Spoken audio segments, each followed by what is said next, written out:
Baghdad کے بڑے بازار میں ایک فقیر کھانے کی دکان سے گزر رہا تھا۔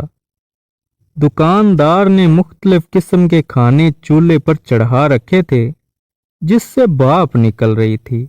ان کھانوں کی خوشبو ان کی لذت کا پتہ دے رہی تھی اور ناظرین ارد گرد کے گزرنے والوں کو اپنی طرف متوجہ کر رہی تھی۔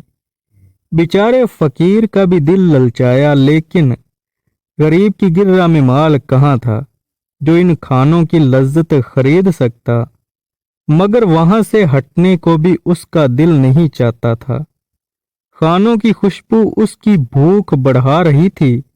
بالآخر اس نے اپنے تھیلے میں سے سوکھی روٹی نکالی اور کھانے کی دیگ کی بھاپ سے اسے نرم کر کے کھانے لگا، جس میں کھانے کی خوشبو بسی ہوئی تھی۔ دکاندار چپ چاپ یہ تماشا دیکھتا رہا۔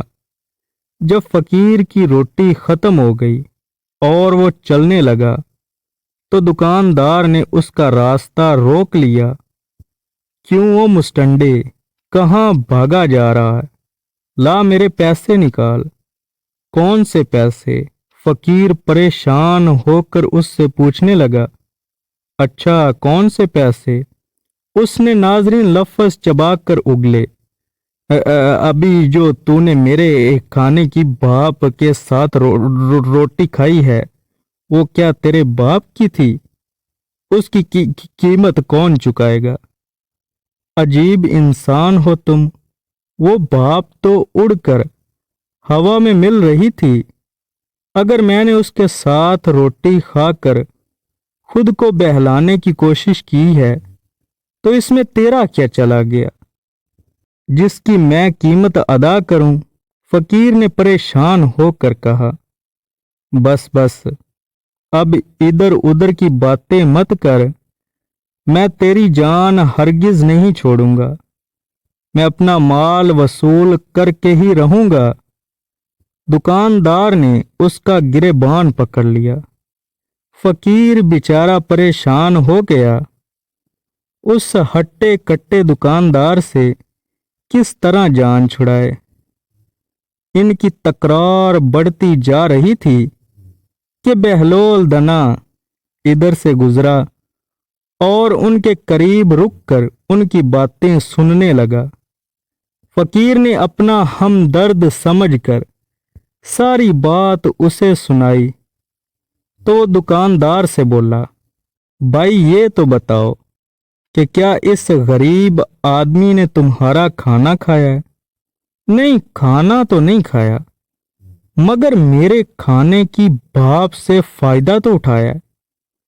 میں نے اس کی قیمت مانگی ہے، لیکن اس کی سمجھ میں یہ بات ہی نہیں آتی، دکاندار نے بتایا۔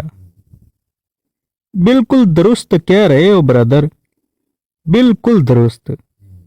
بہلول نے سر ہلایا اور اپنی جیب سے مٹھی بھر سکے نکالے۔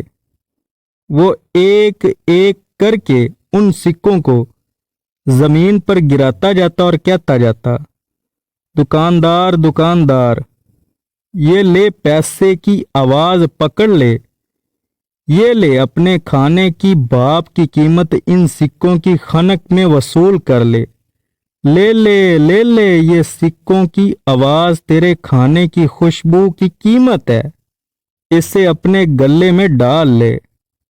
ارد گرد کھڑے ہوئے لوگ ہنس ہنس کر پاگل ہو گئے۔ دکاندار اپنی خفت مٹانے کو بولا، یہ پیسے دینے کا کون سا طریقہ ہے؟ بہلول نے جواب دیا، اگر تم اپنے کھانے کی بھاپ اور خوشبو بیچے گا تو اس کی قیمت تجھے سکوں کی آواز کی صورت میں ہی ادا کی جائے گی۔ ناظرین وہ پریشان ہو گیا اور اس نے اس فقیر کو چھوڑ دیا۔